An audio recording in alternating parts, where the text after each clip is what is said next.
Pour les amoureux et curieux de la psychologie comme moi, t'as sûrement entendu cette histoire du grand-père, ça fait 15 ans qu'il fume. Et tu sais pas comment il a changé, mais du jour au lendemain, bam, il a arrêté de fumer.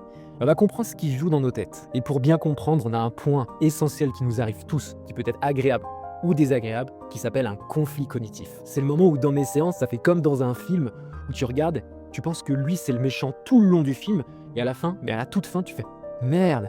En fait, c'était lui le gentil. Et pour comprendre comment tu peux le vivre avec un psy ou dans la vie de tous les jours naturellement, je te propose une métaphore scientifique hyper simple. Imagine que ta tête, c'est comme une planète. Il y a des villes, des chemins et même des autoroutes. Et dans cet ordre, il y a tes habitudes, tes croyances et tes perceptions. Et il va y avoir deux éléments qui se basent sur les neurosciences qui vont nous aider à comprendre. Sur notre planète tête, il y a la matière grise. C'est là où tu analyses. Et c'est des petits êtres vivants qui s'occupent de ça.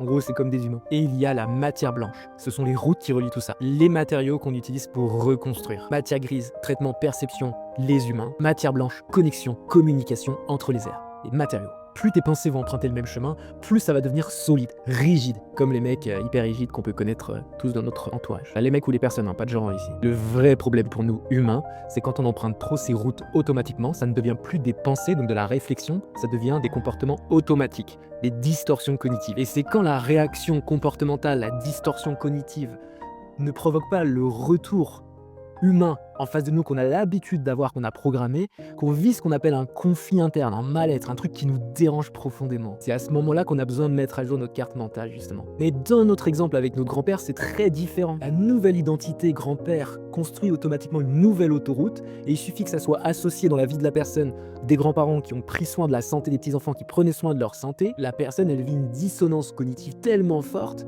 qu'elle change totalement, définitivement et sans aucun problème, parce que le moteur intrinsèque, les valeurs inconscientes intégrées par la personne sont en inadéquation avec les comportements actuels. C'est ça ce qu'on appelle un conflit cognitif. Et c'est tout l'enjeu qu'on a en tant que praticien, de continuer à se former perpétuellement pour vous aider à voir par vous-même que l'identité dont vous avez besoin pour changer est là depuis le début, parce que si on vous le dit, ça ne marche pas. Je suis Anthony, psychopraticien, et abonne-toi si tu veux découvrir tout ce qui joue dans ta tête.